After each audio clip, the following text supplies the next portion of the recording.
ಆತ್ಮೀಯ ವಿದ್ಯಾರ್ಥಿಗಳೆಲ್ಲರಿಗೂ ಸಹ ನಮ್ಮ ಕಾಲೇಜು ಶಿಕ್ಷಣ ಇಲಾಖೆಯ ಮಾರ್ಗದರ್ಶನ ಹಾಗೂ ಪ್ರಾಂಶುಪಾಲರ ಮಾರ್ಗದರ್ಶನದಂತೆ ನಾವು ಪ್ರಥಮ BA ಹಾಗೂ ದ್ವಿತೀಯ BA ವಿದ್ಯಾರ್ಥಿಗಳಿಗೆ ಆನ್ಲೈನ್ ಶಿಕ್ಷಣವನ್ನು ನೀಡ್ತಾ ಇದ್ದೀವಿ.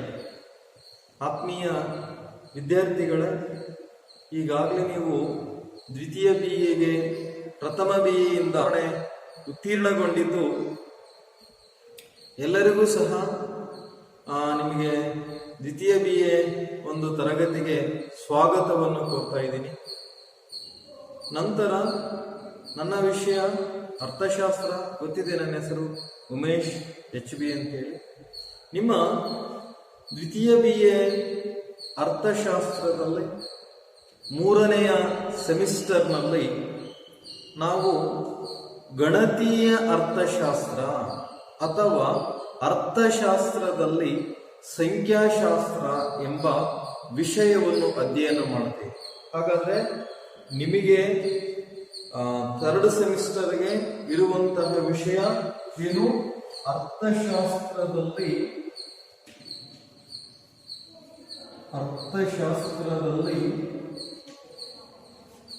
ಸಂಖ್ಯಾಶಾಸ್ತ್ರ. ಅರ್ಥಶಾಸ್ತ್ರದಲ್ಲಿ ಸಂಖ್ಯಾಶಾಸ್ತ್ರ ಇದು ವಿಷಯದ ಹೆಸರು. ಈ ವಿಷಯದ ಅಡಿಯಲ್ಲಿ ಸುಮಾರು ಚಾಪ್ಟರ್ಗಳು ಬರುತ್ತೆ. ನಾನು ನಿಮ್ಮ ಗ್ರೂಪ್ಗೆ ಇದನ್ನ ಸಿಲೆಬಸ್ ಅನ್ನ ಸೆಂಡ್ ಮಾಡ್ತಾ ಇದ್ದೀನಿ. ಆ ಸಿಲೆಬಸ್ ಪ್ರಕಾರ ನಾನು ಕ್ಲಾಸ್ ಅನ್ನ ನಿಮಗೆ ಮಾಡ್ತಾ ಹೋಗ್ತೀನಿ. ನೋಡ್ರಿ, ಅರ್ಥಶಾಸ್ತ್ರದಲ್ಲಿ ಸಂಖ್ಯಾಶಾಸ್ತ್ರ ಎಂಬ ವಿಷಯದಲ್ಲಿ ಮೊದಲಿಗೆ ಬರುವಂತಹದ್ದು ಮೊದಲ ಅಧ್ಯಾಯ ಯಾವುದಪ್ಪ ಅಂತಂದ್ರೆ ಅಧ್ಯಾಯ 1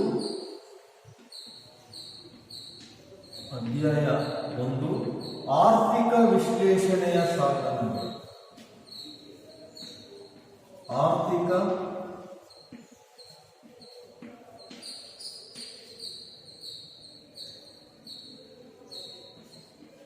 ವಿಶ್ಲೇಷಣೆಯ ಸಾಧನಗಳು. ಇದು ಅರ್ಥಶಾಸ್ತ್ರದಲ್ಲಿ ಸಂಖ್ಯಾಶಾಸ್ತ್ರ, statistics in economics or statistics in mathematics, ಗಣತೀಯ ಅರ್ಥಶಾಸ್ತ್ರ ಅಂತಲೂ ಸಹ ಇದನ್ನು ನಾವು ಕರಿತೀವಿ, ಅಥವಾ ಅರ್ಥಶಾಸ್ತ್ರದಲ್ಲಿ ಸಂಖ್ಯಾಶಾಸ್ತ್ರ ಎನ್ನುವಂತಹ ಆಗಲೂ ಸಹ ಇದನ್ನು ನಾವು ಕರಿತೀವಿ. ಇದರಲ್ಲಿ ಬರುವಂತಹ ಮೊದಲನೆಯ ಅಧ್ಯಾಯ ಅಂತ ಹೇಳಿದ್ರೆ ಆರ್ಥಿಕ ವಿಶ್ಲೇಷಣೆಯ ಸಾಧನಗಳು, ಟೂಲ್ಸ್ ಆಫ್ ಎಕನಾಮಿಕ್ ಅನಾಲಿಸಿಸ್ ಅಂತೇಳಿ ನಾವು ಕರಿತೀವಿ. ಆರ್ಥಿಕ ವಿಶ್ಲೇಷಣೆಯ ಸಾಧನಗಳಲ್ಲಿ ಈ ಚಾಪ್ಟರ್ ಅಲ್ಲಿ ಗಣತೀಯ ಅರ್ಥಶಾಸ್ತ್ರದ ಬಗ್ಗೆ ನಾವು ತಿಳ್ಕೊಳ್ತಾ ಹೋಗ್ತೀವಿ. ಗಣತೀಯ ಅರ್ಥಶಾಸ್ತ್ರ ಅಂದ್ರೆ ಏನು? ಗಣತೀಯ ಅರ್ಥಶಾಸ್ತ್ರವನ್ನು ಯಾರು ಮೊದಲಿಗೆ ಪ್ರತಿಪಾದನೆ ಮಾಡಿದರು? ಗಣತೀಯ ಅರ್ಥಶಾಸ್ತ್ರದ ಸ್ವರೂಪ ಮತ್ತು ವ್ಯಾಪ್ತಿ ಏನು? ಗಣತೀಯ ಅರ್ಥಶಾಸ್ತ್ರದ ಮಹತ್ವ ಏನು? ಗೊತ್ತಾಯ್ತಾ?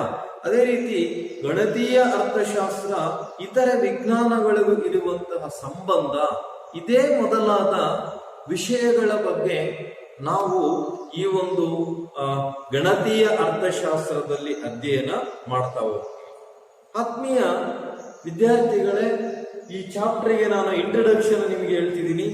ಇತ್ತೀಚಿನ ದಿನಗಳಲ್ಲಿ ಆರ್ಥಿಕ ವಿಶ್ಲೇಷಣೆಯಲ್ಲಿ ಗಣತೀಯ ತಂತ್ರಗಳನ್ನು ಬಳಕೆ ಮಾಡುವಂತಹದ್ದು ಹೆಚ್ಚು ಜನಪ್ರಿಯಗೊಂಡಿರುತ್ತದೆ. ಆದ್ದರಿಂದ ಗಣತೀಯ ಅರ್ಥಶಾಸ್ತ್ರವನ್ನು ಇತ್ತೀಚಿನ ದಿನಗಳಲ್ಲಿ ವ್ಯಾಪಕವಾಗಿ ಬಳಕೆ ಮಾಡೋದಕ್ಕೆ ಸಾಧ್ಯ ಆಗ್ತಾ ಇದೆ. ಗಣತೀಯ ಅರ್ಥಶಾಸ್ತ್ರವನ್ನು, ಗಣಿತವನ್ನು ಅರ್ಥಶಾಸ್ತ್ರದಲ್ಲಿ ಬಳಕೆ ಮಾಡುವುದರಿಂದ ಅನೇಕ ರೀತಿಯಾದಂತಹ ಅನುಕೂಲಗಳು ಅವಿವೆ. ಅವುಗಳಲ್ಲಿ ಮುಖ್ಯವಾಗಿ ಅರ್ಥಶಾಸ್ತ್ರದ ವಿಷಯಗಳು ತುಂಬಾ ಸರಳ ಮತ್ತು ಸುಲಭವಾಗಿರುತ್ತೆ. ಅರ್ಥಶಾಸ್ತ್ರದ ವಿಷಯಗಳು ಗಣಿತಶಾಸ್ತ್ರವನ್ನು ಅರ್ಥಶಾಸ್ತ್ರದಲ್ಲಿ ಬಳಕೆ ಮಾಡುವುದರಿಂದ ಬಹಳ ಸುಲಭವಾಗ್ತಾ ಹೋಗುತ್ತೆ. ಇದರ ಜೊತೆಗೆ ಅರ್ಥಶಾಸ್ತ್ರದಲ್ಲಿ ಇರುವಂತಹ ವಿಷಯಗಳನ್ನು ಪುಟಗಟ್ಟಲೆ ವಿವರಿಸುವಂತಹ ಒಂದು ವಿಷಯಗಳನ್ನು ಗಣಿತದ ತಂತ್ರಗಳನ್ನು ಬಳಸಿ ಸುಲಭವಾಗಿ ಬಳಕೆ ಮಾಡೋದಕ್ಕೆ ಸಹಾಯಕಾರಿ ಆಗುತ್ತೆ. ವಿದ್ಯಾರ್ಥಿಗಳೇ, ಅರ್ಥಶಾಸ್ತ್ರದಲ್ಲಿ ಗಣಿತಶಾಸ್ತ್ರವನ್ನು ಬಳಕೆ ಮಾಡಿದಂತಹ ಮೊದಲ ಅರ್ಥಶಾಸ್ತ್ರಜ್ಞ ಯಾರಪ್ಪ ಅಂತ ಹೇಳಿದ್ರೆ ಜೀವನ್ಸ್ ಅಂತ.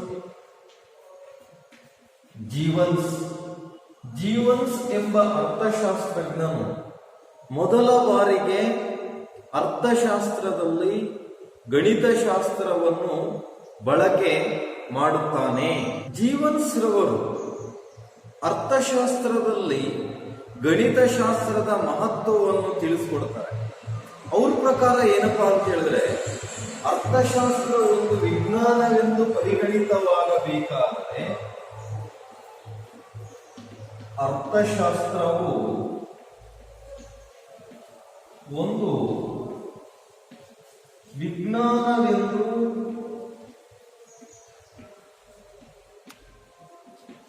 ಪರಿಗಣಿತವಾಗಬೇಕಾದರೆ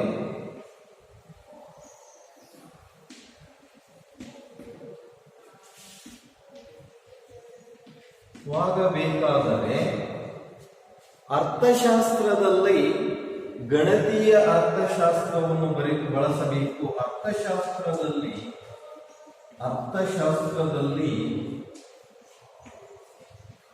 ಗಣಿತವನ್ನು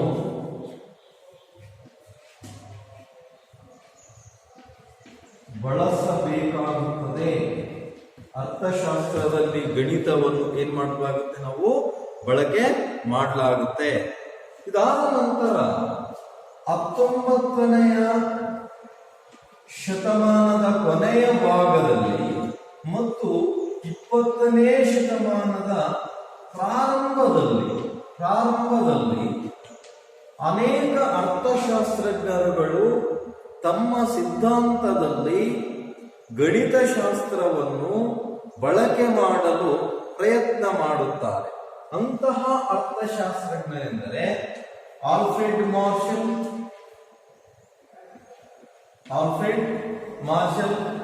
ಪ್ಯಾರೆಟೋ, ಸ್ಕಿಟೋವಿಸ್ಕಿ, ಕ್ಯಾಸಲ್,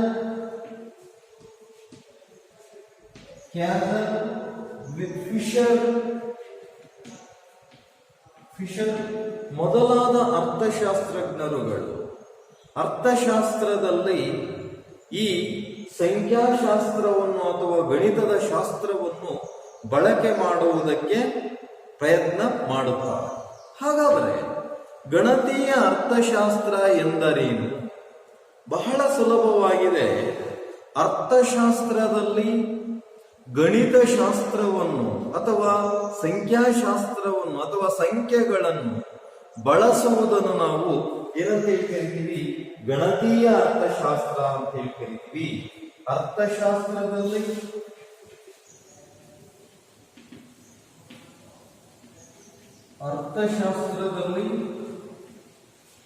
ಗಣತೀಯ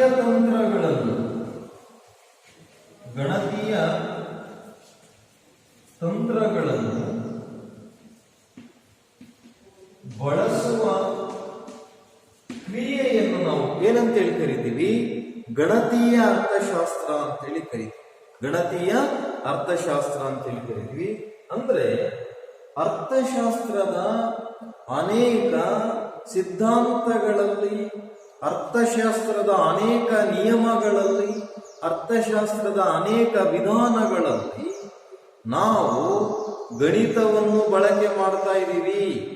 ಹಾಗಾಗಿ ಇಲ್ಲಿ ಈ ಅರ್ಥಶಾಸ್ತ್ರದಲ್ಲಿ ಸಂಖ್ಯಾತ್ಮಕ ತಂತ್ರಗಳನ್ನು, ಸಂಖ್ಯೆಗಳನ್ನು ಬಳಸುವಂತಹ ಕ್ರಿಯೆಯನ್ನು ನಾವು ಗಣತೀಯ ಅರ್ಥಶಾಸ್ತ್ರ ಅಥವಾ ಅರ್ಥಶಾಸ್ತ್ರದಲ್ಲಿ ಸಂಖ್ಯಾಶಾಸ್ತ್ರ ಅಂತೇಳಿ ನಾವು ಕರಿತೀವಿ.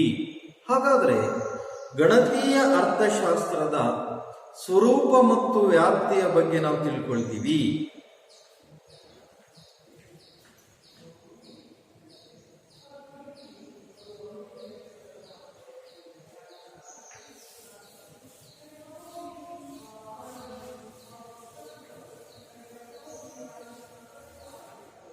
ಗಣತೀಯ ಅರ್ಥಶಾಸ್ತ್ರದ ಸ್ವರೂಪ ಮತ್ತು ವ್ಯಾಪ್ತಿ.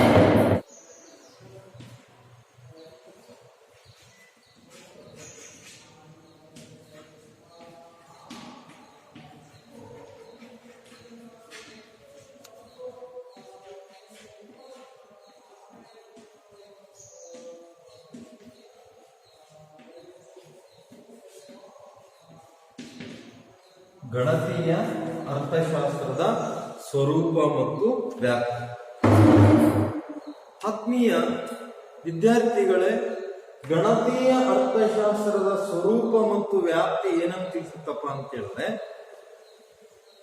ಅರ್ಥಶಾಸ್ತ್ರದ ಯಾವ ಯಾವ ವಿಷಯಗಳಲ್ಲಿ ನಾವು ಗಣಿತದ ಶಾಸ್ತ್ರವನ್ನು ಅಥವಾ ಸಂಖ್ಯಾಶಾಸ್ತ್ರವನ್ನು ಬಳಕೆ ಮಾಡಿಕೊಳ್ಳುತ್ತೇವೆ ಎಂಬುದನ್ನು ಈ ಅರ್ಥಶಾಸ್ತ್ರದ ಗಣತೀಯ ಅರ್ಥಶಾಸ್ತ್ರದ ಸ್ವರೂಪ ಮತ್ತು ವ್ಯಾಪ್ತಿ ಅನ್ನುವಂತಹದ್ದು ತಿಳಿಸುತ್ತೆ.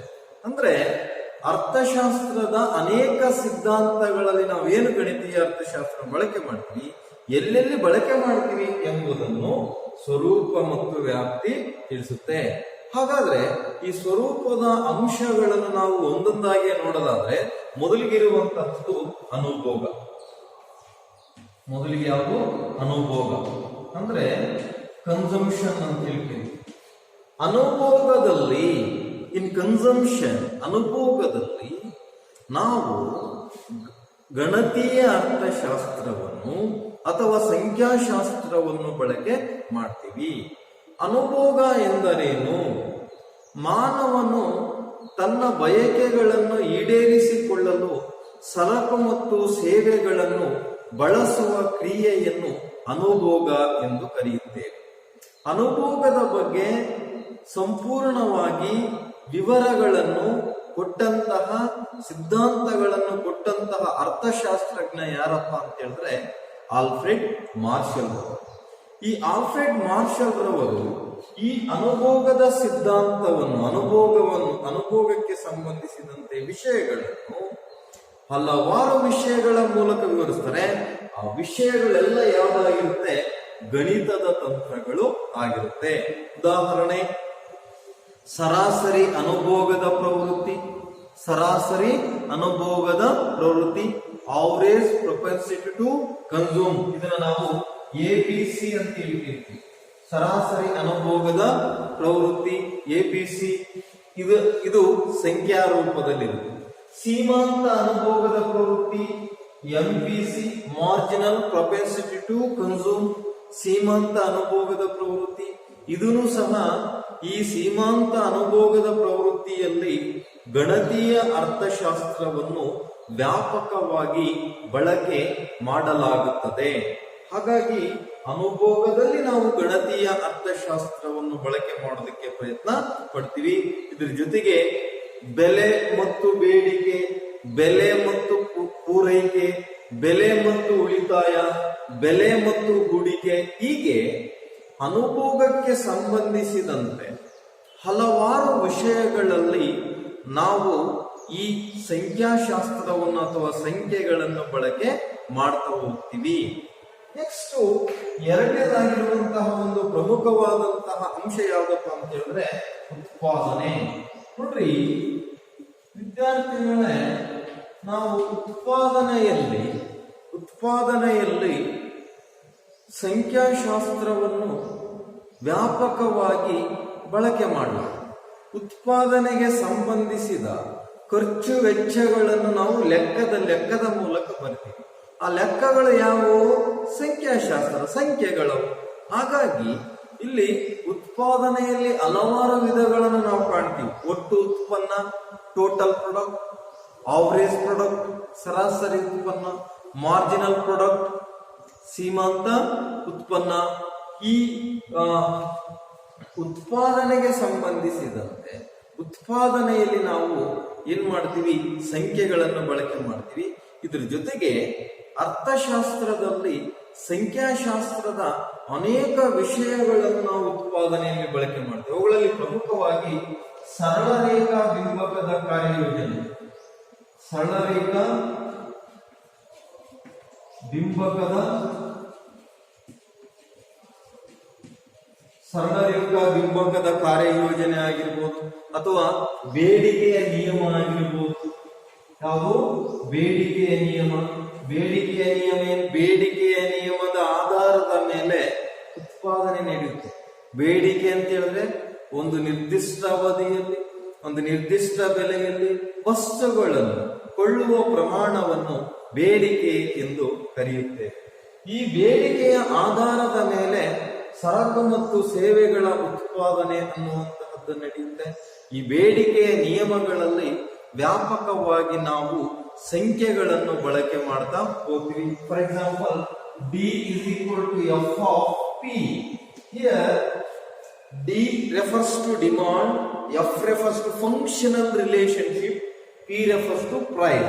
Here demand is equal to function of price. ಅಂದ್ರೆ ಡಿ ಅಂದ್ರೆ ಬೇಡಿಕೆ, ಪಿ ಅಂದ್ರೆ ಬೆಲೆ, ಎಫ್ ಅಂದ್ರೆ ಅವಲಂಬಿಸಿದೆ. ಬೇಡಿಕೆಯು ಬೆಲೆಯನ್ನು ಅವಲಂಬಿಸಿದೆ. There is functional relationship between demand and price. If the price is increased, then the demand will be a decrease. If the price will be a decrease, then demand will be a increase. There is opposite relationship between the demand and price. ನೋಡ್ರಿ, ಬೆಲೆ ಮತ್ತು ಬೇಡಿಕೆಗಳ ನಡುವಿನ ಸಂಬಂಧ ಇಲ್ಲಿ ವಿರುದ್ಧವಾಗಿರುತ್ತೆ. ಬೆಲೆ ಹೆಚ್ಚಾದ್ರೆ ಕೊಳ್ಳುವ ಪ್ರಮಾಣ ಕಡಿಮೆ ಆಗುತ್ತೆ, ಬೆಲೆ ಕಡಿಮೆ ಆದ್ರೆ ಕೊಳ್ಳುವ ಪ್ರಮಾಣ ಹೆಚ್ಚಾಗುತ್ತೆ. ಇದು ಒಂದು, ಈ ಬಿಂಬಕ ಏನಿದೆ ಫಂಕ್ಷನ್, ಇದು ಸಂಖ್ಯಾಶಾಸ್ತ್ರದ್ದು, ಗಣಿತಶಾಸ್ತ್ರದ್ದು. ಇದನ್ನು ನಾವು ಅರ್ಥಶಾಸ್ತ್ರದಲ್ಲಿ ಬಳಕೆ ಮಾಡ್ತಿದೀವಿ. ಹಾಗಾಗಿ ಇದನ್ನು ನಾವು ಏನಂತ ಕರಿತೀವಿ? ಗಣಿತೀಯ ಅರ್ಥಶಾಸ್ತ್ರ ಅಂತೇಳಿ ನಾವು ಕರಿತೀವಿ. ಅದೇ ರೀತಿ ಹಲವಾರು ಸಿದ್ಧಾಂತಗಳನ್ನು ಸಹ ಇಲ್ಲಿ ನಾವು ಕಾಣ್ತೀವಿ. ಇಲ್ಲಿ ಎರಡನೇದಾದಂತಹ ಸ್ವರೂಪ ಮತ್ತು ವ್ಯಾಪ್ತಿ. ಇಲ್ಲಿ ಮೂರನೇದು ನಾವು ಬಂದ್ರೆ ಮಾರುಕಟ್ಟೆ ಅಂತ ಹೇಳಿ. ಎಲ್ಲಿ? ಮಾರುಕಟ್ಟೆ. ಆತ್ಮೀಯ ವಿದ್ಯಾರ್ಥಿಗಳೇ, ಮಾರುಕಟ್ಟೆಯು ಗಣತೀಯ ಅರ್ಥಶಾಸ್ತ್ರದ ಸ್ವರೂಪ ಮತ್ತು ವ್ಯಾಪ್ತಿಯ ಮೂರನೇ ಅಂಶ ಆಗಿದೆ. ಮಾರುಕಟ್ಟೆ ಎಂದರೆ ಒಂದು ನಿರ್ದಿಷ್ಟ ಬೆಲೆಯಲ್ಲಿ, ಒಂದು ನಿರ್ದಿಷ್ಟ ಸ್ಥಳದಲ್ಲಿ ಕೊಳ್ಳುವವರು ಮತ್ತು ಮಾರುವವರು ಪ್ರತ್ಯಕ್ಷವಾಗಿ ಮತ್ತು ಪರೋಕ್ಷವಾಗಿ ಸಂಧಿಸುವ ಸ್ಥಳವನ್ನು ಮಾರುಕಟ್ಟೆ ಎಂದು ಕರೆಯುತ್ತೇವೆ. ಮಾರುಕಟ್ಟೆಯಲ್ಲಿ ಹಲವಾರು ವಿಧಗಳನ್ನು ಕಾಣ್ತೀವಿ. ಅವುಗಳಲ್ಲಿ ಪ್ರಮುಖವಾಗಿ ಎರಡು ಭಾಗಗಳಾಗಿ ವರ್ಗೀಕರಣ ಮಾಡಿ: ಪರಿಪೂರ್ಣ ಪೈಪೋಟಿಯ ಮಾರುಕಟ್ಟೆ ಮತ್ತು ಅಪರಿಪೂರ್ಣ ಪೈಪೋಟಿಯ ಮಾರುಕಟ್ಟೆ. ಈ ಮಾರುಕಟ್ಟೆಗೆ ಸಂಬಂಧಿಸಿದಂತೆ ನಿರ್ಧಾರಗಳನ್ನು ಕೈಗೊಳ್ಳುವಾಗ ಸಂಖ್ಯಾಶಾಸ್ತ್ರ ಅನ್ನುವುದು ಅಗತ್ಯವಾಗಿ ಬೇಕಾಗುತ್ತೆ. ಮಾರುಕಟ್ಟೆಯಲ್ಲಿ ಪ್ರಮುಖವಾಗಿ ಬರುವಂತಹದ್ದು ತೆರಿಗೆ ಆಗಿರ್ಬೋದು, ಟ್ಯಾಕ್ಸ್, ಸಬ್ಸಿಡಿ, ಸಹಾಯಧನ. ಎಷ್ಟು ತೆರಿಗೆ ಹಾಕಿದ್ರು, ಎಷ್ಟು ಅನ್ನೋದನ್ನ ನಾವು ನಿರೂಪಣೆಯಲ್ಲಿ ಬರೋ ಎಲ್ಲ ಸಂಖ್ಯೆಗಳಲ್ಲೇ ಬರೆಯೋದು. ಹಾಗಾಗಿ ಈ ತೆರಿಗೆ, ಸಹಾಯಧನ ಹಾಗೂ ಮಾರುಕಟ್ಟೆಯಲ್ಲಿ ಆಗುವಂತಹ ಸರಕುಗಳ ವ್ಯಾಪಾರ ಆಗಿರ್ಬೋದು, ಸರಕುಗಳ ಬೆಲೆ ಆಗಿರ್ಬೋದು, ಸರಕುಗಳ ಪೂರೈಕೆ ಆಗಿರ್ಬೋದು, ಸರಕುಗಳ ಮಾರಾಟ ಆಗಿರ್ಬೋದು, ಎಲ್ಲ ಕ್ಷೇತ್ರಗಳಲ್ಲಿ ಸಂಖ್ಯೆಗಳನ್ನು ಬಳಕೆ ಮಾಡ್ತೀವಿ. ನೋಡ್ರಿ, ಮಾರುಕಟ್ಟೆ ಅನ್ನುವುದು ಅರ್ಥಶಾಸ್ತ್ರದ ವಿಷಯ. ಆ ಮಾರುಕಟ್ಟೆಯಲ್ಲಿ ಬಳಕೆ ಮಾಡುವಂತಹ ಏನು ಕಾನ್ಸೆಪ್ಟ್ಸ್ ಇದೆಯೋ, ಪರಿಕಲ್ಪನೆ ಇದೆಯೋ, ಅವೆಲ್ಲವೂ ಸಂಖ್ಯಾ ರೂಪದಲ್ಲಿರುತ್ತೆ. ಮಾರಾಟ, ಬೆಲೆ, ಹೌದಾ? ಎಷ್ಟು ಬೆಲೆ ಅನ್ನೋದು 10 ರೂಪಾಯಿ ಅಂದ್ರೆ 10 ಅನ್ನೋದನ್ನ ಬರಿತೀವಿ. 10 ಇಸ್ ಎ ನ್ಯೂಮೆರಿಕಲ್ ಕಾನ್ಸೆಪ್ಟ್. ಅದೊಂದು ಸಾಂಖ್ಯಿಕ ಒಂದು ಪರಿಕಲ್ಪನೆಯಾಗಿದೆ. ಬೆಲೆ ಆಗಿರ್ಬೋದು, ಪೂರೈಕೆ ಆಗಿರ್ಬೋದು, ಗೊತ್ತಾಯ್ತಾ, ಬೇಡಿಕೆ ಆಗಿರ್ಬೋದು, ಮಾರುಕಟ್ಟೆ, ತೆರಿಗೆ, ಎಷ್ಟು ಟ್ಯಾಕ್ಸ್ ಹಾಕಿದ್ರು, ಸಹಾಯಧನ, ಇವೇ ಮೊದಲಾದಂತಹ ವಿಷಯಗಳು ನಾವು ಗಣತೀಯ ಅರ್ಥಶಾಸ್ತ್ರದ ಸ್ವರೂಪ ಮತ್ತು ವ್ಯಾಪ್ತಿಯಲ್ಲಿ ನಾವು ಕಾಣಬಹುದು. ನೆಕ್ಸ್ಟ್, ನಾಲ್ಕನೇದಾಗಿ ರಾಷ್ಟ್ರೀಯ ಉತ್ಪನ್ನ. ರಾಷ್ಟ್ರೀಯ ಉತ್ಪನ್ನ ಅಥವಾ ಆದಾಯ. ರಾಷ್ಟ್ರೀಯ ಉತ್ಪನ್ನ ಅಥವಾ ಆದಾಯ. ಆತ್ಮೀಯ ವಿದ್ಯಾರ್ಥಿಗಳೇ, ರಾಷ್ಟ್ರೀಯ ಆದಾಯ ಎಂದರೆ ಒಂದು ದೇಶದಲ್ಲಿ ಒಂದು ವರ್ಷದಲ್ಲಿ ಉತ್ಪಾದನೆಯಾದ ಎಲ್ಲಾ ಸರಕು ಮತ್ತು ಸೇವೆಗಳ ಹಣರೂಪಿ ಮೌಲ್ಯವನ್ನು ನಾವು ರಾಷ್ಟ್ರೀಯ ಆದಾಯ ಅಂತೇಳಿ ಕರೀತೀವಿ. ಈ ರಾಷ್ಟ್ರೀಯ ಆದಾಯವನ್ನು ಹಣದ ಮೂಲಕ ನಾವು ಮಾಪನ ಮಾಡ್ತೀವಿ. ಆ ಹಣವನ್ನು ಲೆಕ್ಕದ ಮೂಲಕ ನಾವು ಪರಿಗಣಿಸ್ತಾ ಹೋಗ್ತೀವಿ. ರಾಷ್ಟ್ರೀಯ ಆದಾಯದಲ್ಲಿ ಅನೇಕ ರೀತಿಯಾದಂತಹ ಪರಿಕಲ್ಪನೆಗಳನ್ನು ನಾವು ಕಾಣ್ತೀವಿ.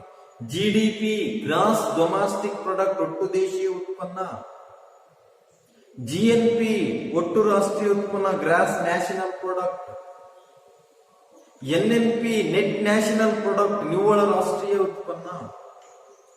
NDP, ನೆಟ್ ಡೊಮ್ಯಾಸ್ಟಿಕ್ ಪ್ರಾಡಕ್ಟ್, ನಿವ್ವಳ ದೇಶೀಯ ಉತ್ಪನ್ನ. ಉತ್ಪಾದನಾಂಗಗಳ ವೆಚ್ಚದ ರೂಪದ ರಾಷ್ಟ್ರೀಯ ಆದಾಯ, national income for factor cost prices. ವ್ಯಕ್ತಿಗತ ತಲಾ ಆದಾಯ, personal individual income.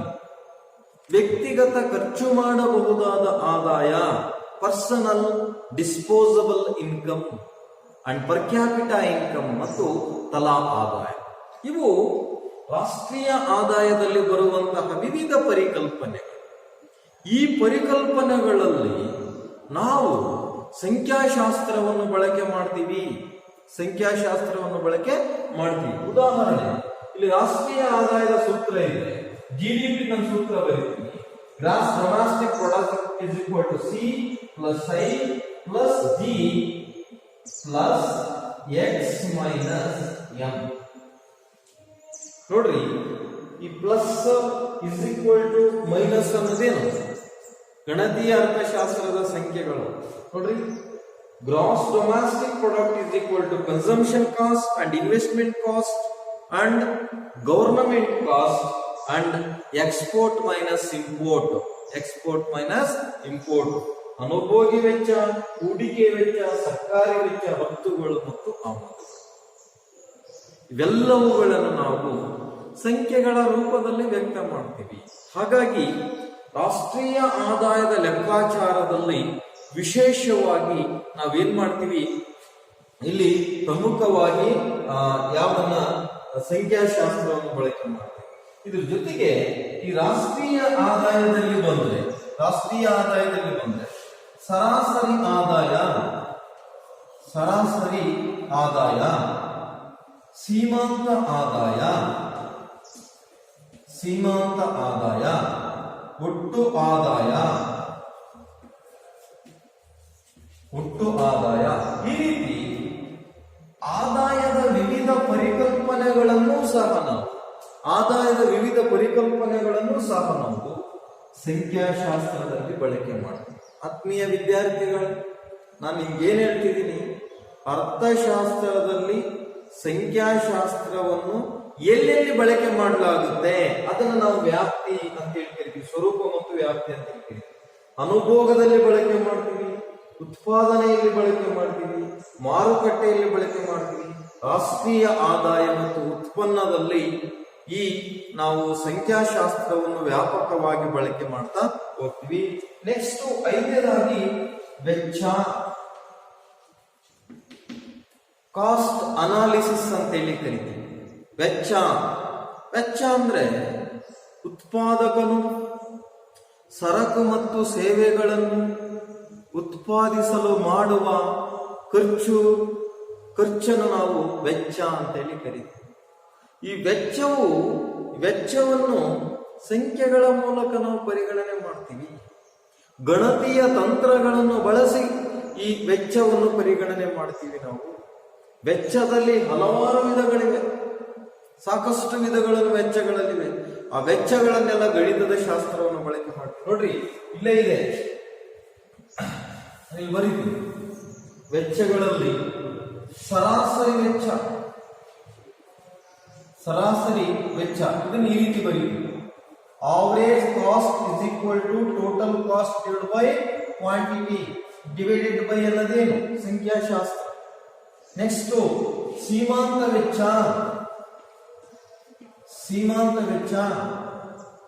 MC is equal to TCN minus 1.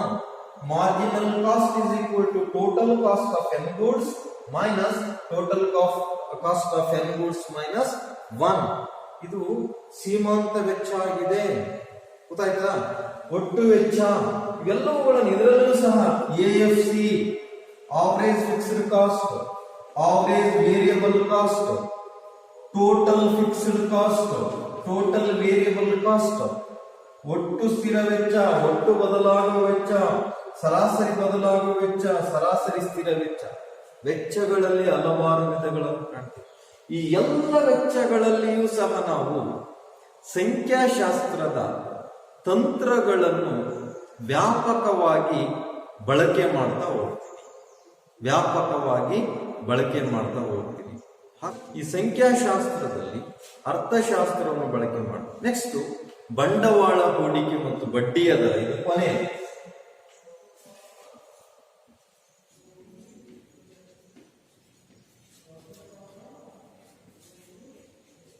ಬಂಡವಾಳ ಹೂಡಿಕೆ ಮತ್ತು ಬಡ್ಡಿಯ ದರ. ವಿದ್ಯಾರ್ಥಿಗಳೇ, ಗಣತೀಯ ಅರ್ಥಶಾಸ್ತ್ರದ ಸ್ವರೂಪದ ಕೊನೆಯ ಅಂಶ ಇದು, ಬಂಡವಾಳದ ಹೂಡಿಕೆ ಮತ್ತು ಬಡ್ಡಿಯ ದರ. ಬಂಡವಾಳದ ಹೂಡಿಕೆ ಅಂತ ಹೇಳಿದ್ರೆ ಸಂಘಟನಾಕಾರರು, ಉತ್ಪಾದನಾಕಾರರು ಸರಕುಗಳನ್ನು ಉತ್ಪಾದಿಸಲು ವಿವಿಧ ರೀತಿಯಲ್ಲಿ ವೆಚ್ಚವನ್ನು ಮಾಡುತ್ತಾರೆ. ಈ ವೆಚ್ಚವನ್ನು ನಾವು ಹೂಡಿಕೆ, ಇನ್ವೆಸ್ಟ್ಮೆಂಟ್ ಅಂತ ಕರೀತೀವಿ. ಅಥವಾ ಒಬ್ಬ ವ್ಯಾಪಾರಿ ಸರಕುಗಳನ್ನು ಮಾರಾಟ ಮಾಡೋದಕ್ಕೆ ಮೊದಲು ಕೊಂಡ್ಕೊಳ್ತಾನೆ ಕಡಿಮೆ ಬೆಲೆಗೆ. ಆ ಕೊಂಡ್ಕೊಳ್ಳೋದಕ್ಕೆ ಏನು ಹಣ ಕೊಡ್ತಾನಲ್ಲ ಅದನ್ನು ನಾವು ಹೂಡಿಕೆ ಅಂತ ಹೇಳಿ ಕರಿತೀವಿ. ಈ ಹೂಡಿಕೆ ಮತ್ತು ಬಡ್ಡಿಯ ದರ, ರೇಟ್ ಆಫ್ ಇಂಟ್ರೆಸ್ಟ್, ಇವೆಲ್ಲರ ನಡುವಿನ ನಿಕಟವಾದಂತಹ ಸಂಬಂಧವನ್ನು ನಾವು ಕಾಣ್ತೀವಿ. There is combineship relationship between capital investment and rate of interest. ಬಡ್ಡಿಯ ದರ ಮತ್ತು ಬಂಡವಾಳದ ಹೂಡಿಕೆಯ ನಡುವೆ ನಿಖರವಾದಂತಹ ಸಂಬಂಧವನ್ನು ಕಾಣ್ತೀವಿ. ಉದ್ದೇಶ ಇಷ್ಟೇ, ಬಡ್ಡಿಯ ದರದಲ್ಲಿ ರೇಟ್ ಎಷ್ಟು ಪರ್ಸೆಂಟು? ಬಡ್ಡಿ 2%. 2% ಅನ್ನೋದೇನು? ಸಂಖ್ಯೆ. ಇನ್ವೆಸ್ಟ್ಮೆಂಟ್ ಎಷ್ಟು ಮಾಡಿದೆ? 10,000 ಇನ್ವೆಸ್ಟ್ಮೆಂಟ್ ಮಾಡಿದೆ. ಇನ್ವೆಸ್ಟ್ಮೆಂಟ್ ಅನ್ನೋದೇನು? ಸಂಖ್ಯಾಶಾಸ್ತ್ರದ ಒಂದು ಸಾಧನ. ಈ ಬಡ್ಡಿಯ ದರ ಮತ್ತು ಬಂಡವಾಳದ ಹೂಡಿಕೆಯ ನಡುವೆ ಎಂತಹ ಸಂಬಂಧ ಇದೆ ಅಂತ ಹೇಳಿ ವಿರುದ್ಧವಾದ ಸಂಬಂಧ ಇದೆ. There is opposite relationship between investment and rate of interest. If interest rate is expand, ಬಡ್ಡಿಯ ದರ ಹೆಚ್ಚಾದರೆ ಬಂಡವಾಳದ ಹೂಡಿಕೆ ಕಡಿಮೆ ಆಗುತ್ತೆ. ಬಡ್ಡಿಯ ದರ ಕಡಿಮೆ ಆದರೆ ಬಂಡವಾಳದ ಹೂಡಿಕೆ ಹೆಚ್ಚಾಗುತ್ತೆ. ಯಾಕಪ್ಪ ಅಂತ ಹೇಳಿದ್ರೆ, ಕಡಿಮೆ ಬಡ್ಡಿಗೆ ಹಣ ಸಿಕ್ಕಾಗ ಜನರು ಹಣವನ್ನು ಹೆಚ್ಚು ಪಡ್ಕೊಂಡು ವಿವಿಧ ಕ್ಷೇತ್ರಗಳಲ್ಲಿ ಹೂಡಿಕೆ ಮಾಡ್ತಾರೆ, ಆಗ ಹೂಡಿಕೆ ಹೆಚ್ಚಾಗುತ್ತೆ. ಬಡ್ಡಿಯ ದರ ಹೆಚ್ಚಿದ್ದಾಗ ಯಾರು ಹಣವನ್ನು ತಗೊಳ್ಳೋದಕ್ಕೆ ಹೋಗಲ್ಲ, ಹಾಗಾಗಿ ಹೂಡಿಕೆ ಕಡಿಮೆ ಆಗ್ತಾ ಹೋಗುತ್ತೆ. ಹೀಗೆ ಬಡ್ಡಿಯ ದರ ಮತ್ತು ಬಂಡವಾಳದ ಹೂಡಿಕೆಯಲ್ಲಿ ನಾವು ಸಂಖ್ಯಾಶಾಸ್ತ್ರವನ್ನು ವ್ಯಾಪಕವಾಗಿ ಬಳಕೆ ಮಾಡ್ತಾ ಹೋಗ್ತಿದ್ದೀವಿ ಸ್ಟೂಡೆಂಟ್. ಇಷ್ಟು ಸಂಖ್ಯಾಶಾಸ್ತ್ರ ಅಂದ್ರೆ ಏನು, ಸಂಖ್ಯಾಶಾಸ್ತ್ರದ ಆ ಒಂದು ಅರ್ಥಶಾಸ್ತ್ರದಲ್ಲಿ ಸಂಖ್ಯಾಶಾಸ್ತ್ರದ ಒಂದು ಪರಿಕಲ್ಪನೆ, ಅದೇ ರೀತಿ ಗಣತೀಯ ಅರ್ಥಶಾಸ್ತ್ರದ ಸ್ವರೂಪ ಮತ್ತು ವ್ಯಾಪ್ತಿಯ ಬಗ್ಗೆ ತಿಳ್ತಾರೆ. ಇದು 5 ಮಾರ್ಕ್ಸ್ಗೆ ಕ್ವಶನ್ ಕೇಳ್ತಾರೆ. ಗಣತೀಯ ಅರ್ಥಶಾಸ್ತ್ರದ ಸ್ವರೂಪ ಮತ್ತು ವ್ಯಾಪ್ತಿಯನ್ನು ವಿವರಿಸಿ ಅಂತೇಳಿ. ಮುಂದಿನ ತರಗತಿಯಲ್ಲಿ ಗಣತೀಯ ಅರ್ಥಶಾಸ್ತ್ರದ ಪಾತ್ರ, ಅರ್ಥಶಾಸ್ತ್ರದಲ್ಲಿ ಗಣತೀಯ ಅರ್ಥಶಾಸ್ತ್ರದ ಪಾತ್ರ ಏನು ಅನ್ನೋದ್ರ ಬಗ್ಗೆ ನಾನು ನಿಮಗೆ ತಿಳಿಸ್ತಾ ಇದ್ದೀನಿ. ಆತ್ಮೀಯ ವಿದ್ಯಾರ್ಥಿಗಳೇ, ಇದೇ ರೀತಿ ನಾವು ಯೂಟ್ಯೂಬ್ ಕ್ಲಾಸ್ ಅಲ್ಲಿ ನಿಮಗೆ ಯೂಟ್ಯೂಬ್ ನಲ್ಲಿ ಕ್ಲಾಸಸ್ ಅನ್ನ ಅಪ್ಲೋಡ್ ಮಾಡ್ತಾ ಇರ್ತೀವಿ. ನೀವು ರೆಗ್ಯುಲರ್ ಆಗಿ ಇವುಗಳನ್ನ ಕೇಳಬೇಕಾಗುತ್ತೆ. ಎಲ್ಲರಿಗೂ ಸಹ ಧನ್ಯವಾದಗಳು.